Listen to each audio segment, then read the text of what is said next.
नमस्कार, मैं हूं विनोद महला। आप देख रहे हैं दा मुद्दा। कुरुक्षेत्र में 2 दिन से बाबा खाटू श्याम की जो मूर्ति निकलने की बात की जा रही है, हम उसी स्थल पर पहुंचे हैं। दावे बहुत बड़े बड़े किए जा रहे हैं। देखिए, वो वही स्थल है जहां से बाबा की मूर्ति निकलने की बात की जा रही है। कोई लंबा चौड़ा गड्ढा भी नहीं है और ज़्यादा से ज़्यादा ये 4 या 5 फीट गहरा गड्ढा खोदा गया था और बाबा की मूर्ति यहीं से निकलने का दावा किया गया है। हकीकत क्या है वो लोग जाने। दरअसल अगर हम बात करें बाबा खाटू श्याम की, बाबा खाटू श्याम महाभारत से जुड़े हुए एक पात्र रहे हैं और हिंदुस्तान के अंदर बाबा की बहुत पूजा अर्चना होती है। हालांकि अगर हम इस गड्ढे को देखें, पूरी ज़्यादा गहरा नहीं है, तो कुरुक्षेत्र धर्म नगरी है और यहाँ मंदिरों की संख्या बहुत ज़्यादा है, लेकिन इतने कम गहराई में बाबा की जो मूर्ति मिलना एक बहुत बड़ी बात मानी जाएगी। लेकिन यहाँ कोई मंदिर पहला हो इस एरिया में वो भी दिखाई नहीं दे रहा। अगर कोई 50 फुट या 30 फुट नीचे कभी मंदिर बना हो, क्योंकि अभी मिट्टी का आप देख सकते हैं कि भराव भी भरा गया है और इस सड़क से 1-2 फुट ऊंची ये मिट्टी ज़रूर है। लिहाजा कोई मंदिर के यहाँ कोई छोटे मोटे किसी के कोई ऐसे ईंट पत्थर कुछ दिखाई दे रहे हो, ऐसा भी नहीं है। लेकिन एक करिश्मा सा लग रहा है कि बाबा की मूर्ति यहाँ कैसे आ गई, क्योंकि ज़्यादा गहरा गड्ढा भी नहीं है। आप देखिए, और लेकिन जो यहाँ पंडित पहलवान शर्मा की तरफ से दावा भी किया गया कि वो उनका ये पास में होटल है और आई जा रही है होटल में जाने के लिए। आप देखिए, हालांकि ये जो टेंट वगैरह लगा दिए गए हैं और ये दर्शक हैं, और जब से ये पता चला है कि मूर्ति यहाँ से निकली हुई है, तब से यहाँ लोगों का हुजूम आ भी रहा है। दरअसल मामला धार्मिकता का है और हमारे यहाँ धार्मिकता बहुत ज़्यादा है और लोग धर्म कर्मों में ज़्यादा विश्वास करते हैं। लिहाजा लोग यहाँ आने शुरू हो गए हैं और जैसा कैमरा अब दिखाई दिया तो लोगों की संख्या यहाँ ज़्यादा बढ़ गई। हम उस मूर्ति को भी देखेंगे जिसके निकलने का दावा किया जा रहा। हम उन विशेषज्ञों से भी बातचीत करेंगे कि इस मूर्ति की सच्चाई क्या है। देखिए, यही वो मूर्ति है जो बाबा खाटू श्याम की बताई जा रही है, जो मैंने आपको थोड़ी देर पहले दिखाई, यहीं से निकली है। मूर्ति को अगर हम देखें, लग रहा है कि ज़्यादा पुरानी यह मूर्ति नहीं है, हालांकि मिट्टी से निकली थी। और उसके बाद देखिए, यहाँ लोग पूजा अर्चना करने के लिए आ रहे हैं और लोगों का विश्वास भी है कि यहाँ बाबा की मूर्ति निकली है। ये आप देख सकते हैं कि कैसे यहाँ पर पूजा अर्चना हो रही है। हालांकि अभी कुछ लोग सवाल ज़रूर खड़े कर रहे हैं, लेकिन उन सवालों का जवाब मिलना भी बड़ा ज़रूरी है। देखिए, मेरे साथ पवन शर्मा पहलवान के भाई अशोक शर्मा हैं और हम जानेंगे इस पूरे घटनाक्रम के बारे में। जी अशोक जी, दा मुद्दा पर आपका स्वागत है। नहीं, नमस्कार जी। तो कैसे हुआ, क्या आप थोड़ा बताएंगे? जैसे कि ज़्यादा गहरा ये दिख भी नहीं रहा, और इसके बारे में थोड़ा बताएंगे। जी ऐसे है, ये ना भाई साहब यहाँ होटल बना रहे हैं। ये जो साइड वाली बिल्डिंग है, तो लिफ्ट के लिए ये जगह खोद दी गई थी। तो वो जो लिफ्ट लगाने वाले उन्होंने कहा भी कि आप 5 से 7 फुट गहरा खड्डा खोद दें ताकि वो जो नीचे से शिफ्ट अच्छे से हो जाए। तो ये खड्डा खोदने के लिए जब खोदी तो नीचे जेसीबी के द्वारा खुदवाई गई। तो जेसीबी यहाँ से खोद के चली गई। जब मिट्टी हटाने के लिए मजदूर लगाए गए, कसी से जो निकाल रहे थे मिट्टी, तो उसके बाद वो बोले जी, प्रधान जी यहाँ मौके पे मौजूद थे और कुछ लोग थे यहीं मार्केट से 10-15 आदमी। तो वो बोले जी कोई हार्ड चीज़ इसके नीचे है, कोई पत्थर टाइप की। तो वो प्रधान जी कहने लगे भी चलो कोई नहीं, इसको साइड में हटा के रख दे। जब वो मजदूर हटाने लगा तो वजन ज़्यादा था, वो हटा नहीं पाया। तो प्रधान जी ने कहा भी चलो 1-2 आदमी, वो थी इस अवस्था में पड़ी हुई मिट्टी से कि वो पत्थरी लग रहा था देखने में, प्रतिमा लग नहीं रही थी। तो उसके पश्चात जब वो 1-2 बंदा और गया तो वो जब हिली नहीं, तो फिर जब बाहर निकाल ली वो, तो एक लड़का उनमें से बोला जी ये तो कुछ ऐसा लग रहा है कि जैसे कुछ मुकुट टाइप का है इसके ऊपर। तो फिर यहाँ एक तख्त था, तख्त के ऊपर रख के उसको धोया गया। अच्छे से धोने के पश्चात जब देखा तो वो खाटू श्याम जी की प्रतिमा थी। ये अगर बात करें, ये प्लाट आप लोगों के पास कब से है प्लाट? देखिए ये जो ज़मीन है ये भगत राम जी की ज़मीन है। भगत राम जी के कोई संतान नहीं हुई तो उन्होंने अपने जो दोते थे वो गोद लिए, ये उनके पास रही।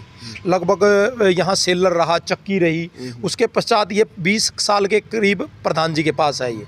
और यहीं आप देखेंगे इस दीवार के साथ जो है यहाँ एक पुराना जो सिद्ध पीठ है, नाथ समाज के द्वारा एक हनुमान जी का बड़ा भव्य मंदिर है। और इसी के साथ ही अगर पीछे की बात करें तो यहीं कभी 1947 में रेफ्यूजी कैंप भी रहा। जी जी, शरणार्थी कैंप जो रहा है, ये पुराना एरिया है, काफ़ी बहुत पुराना एरिया है। ऐसे ये प्लाट की जो मिट्टी भरी है, ये आप लोगों ने भरवाई है, पहले से ऐसी है? नहीं, ये तो देखो जी, यहाँ पहले आप बसासत थी। अच्छा। तो यहाँ पहले मतलब बिल्डिंग बनी हुई थी।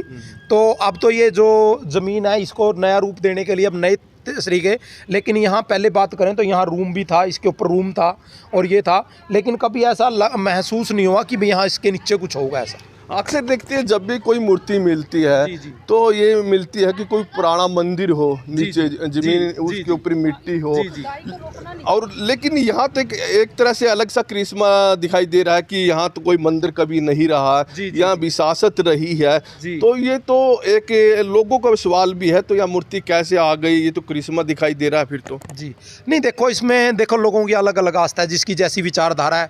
कोई तर्कशील विचारधारा के लोग हैं, कुछ आस्थावान लोग हैं, अपने अपनी विचारधारा, किसी की विचारधारा को तो कोई हम बाउंडेशन नहीं कर सकते। लेकिन इसमें जैसे एक दो बुजुर्ग यहाँ जब मूर्ति निकली तो एक दो बुजुर्ग यहाँ से जो वैसे समाज से वो निकल कर बाहर आए, उन्होंने भी बताया कि एक ऐसा दौर है कि हमारे को कहता वो हमारे को भी इस बारे में थोड़ा सा जानकारी है कि ये एरिया बहुत पुराना एरिया है। मतलब ये कह सकते हैं कि जब आसपास जंगल था तो यहाँ जब भी यहाँ मौजूद था, जो ये भगत राम जी थे जिनकी ये ज़मीन है, ये बहुत पुरानी ज़मीन है। और लेकिन सेलर को जो ये सेलर बना, इसको भी मतलब काफ़ी साल हो गए, 50-60 साल पहले की बातें हैं जो यहाँ काम करते रहे। उसके बाद फिर ये प्रतिमा का जो ये कर्म हुआ, इसके अंदर अपन ये कह सकते हैं कि जो उस व्यक्ति ने जो बताया हमारे को, जो बुजुर्ग थे, उन्होंने कहा कि भी 1947 में एक ऐसा दौर रहा जो अब बंटवारा हुआ ना, जब जैसे यहाँ रेफ्यूजी कैंप बना, तो बंटवारे के अंदर ऐसा हुआ कि लोग जैसे अपने घर में भी किसी तरह की कोई प्रतिमा या पूजा की कोई पद्धति अपनाते थे ना, और जब यहाँ से संतांतरण हुए तो उनको ये लगा कि उस समय क्या हुआ, दो दौर चले भारत के अंदर। एक दौर तो चला भी जो हिंदू देवी देवताओं की जहाँ मंदिर है उनको तोड़ के मस्जिदें बना दी गई या पीर के स्थान बना दिए गए, या उनके ऊपर ऐसा कोई कर्म किया गया जैसे पेशाब वगैरह किया गया ताकि नीचा दिखाने के लिए। तो कई आदमियों ने अपनी आस्था को लेकर अपनी जो प्रतिमा थी, पूजा की चीज़ें थी, वो खड्डा खोद के ना ज़मीन के नीचे दबा दी। तो वो हो सकता है कि ये वही प्रकरण रहा हो, ऐसा उस बुजुर्ग ने कहा। ठीक ठीक जी हाँ, ये बिल्कुल ये सही हो सकता है कि कारण साफ है कि जब देश का बंटवारा हो, और ये एरिया वही एरिया है जहाँ पर कैंप लगा था, क्योंकि यहाँ पास में रेलवे स्टेशन है और पाकिस्तान यहाँ से जो लोग गए हैं या फिर पाकिस्तान से लोग यहाँ पर आए हैं तो इन्हीं कैंपों में ठहरे भी हैं। और करनाल का कैंप लगा लो, यानी जितने रेलवे स्टेशन है वहाँ पर कैंप लगे, हो सकता है 2 जगह लगे, एक लालपुर बस्ती में, एक यहाँ। ये 2 जगह शरणार्थी कैंप थे। हाँ, एक न्यू कॉलोनी है जो 7 की दीवार है, और एक लालपुर बस्ती में, 2 जगह कैंप लगा। तो जो बुजुर्ग बताते हैं वो कहते हैं भी यही आस्था को मतलब ठेस ना पहुंचे या भावनाओं को ठेस ना पहुंचे, उस चीज़ को मतलब उन्होंने मतलब खड्डे खोदे, जिस तरह से सोने या चांदी लोगों ने दबाई, उस तरह हो सकता है कि प्रतिमा को भी इसी तरह दबाया गया। अशोक जी, अब यहाँ से जो खाटू श्याम बाबा की जो मूर्ति निकली है, अब आप लोग क्या करने जा रहे हो? देखिए ये आस्था का विषय है और इसमें कोई व्यक्ति विशेष तो निर्णय कर नहीं सकता, क्योंकि जब ये प्रतिमा निकली तो जो भी खाटू प्रेमी थे, दूर दराज से लोग, हरियाणा से भी लोग दर्शन करने के लिए आए, तो उसमें एक ही मत बना, सब ने एक ही रूप से कहा कि एक ऐसी कमेटी गठित की जाए जिसमें सभी समाज के लोग हों और वही निर्णय लें कि हमने करना क्या, क्योंकि ये व्यक्ति विशेष के तो है नहीं, क्योंकि अगर ये व्यक्ति विशेष तो फिर ये निजी तो है नहीं, ये तो सार्वजनिक रूप से निकली और सार्वजनिक इसको किया गया। और ना ये कोई ऐसा है भी रात के अंधेरे में निकली हो या ऐसे टाइम में निकली हो जब लोग ना आसपास हों, ये बिल्कुल 3 या 3:30 बजे दोपहर की बात है।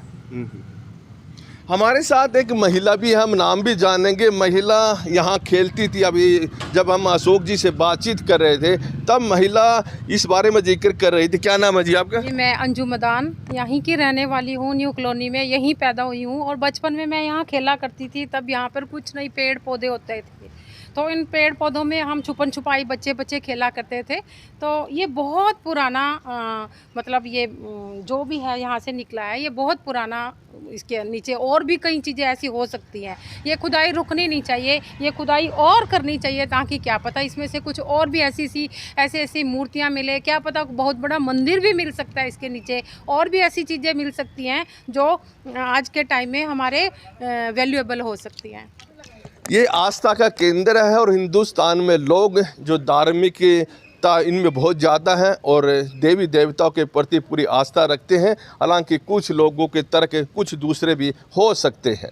देखिए यहाँ एक महिला बाबा खाटू श्याम की पूजा अर्चना भी कर रही है। जी, क्या नाम है आपका? रजनी। कहाँ से आए हो आप? Salarpur PNB colony. तो बाबा की जो ये मूर्ति निकली है, इसके बारे में कब पता चला आपको?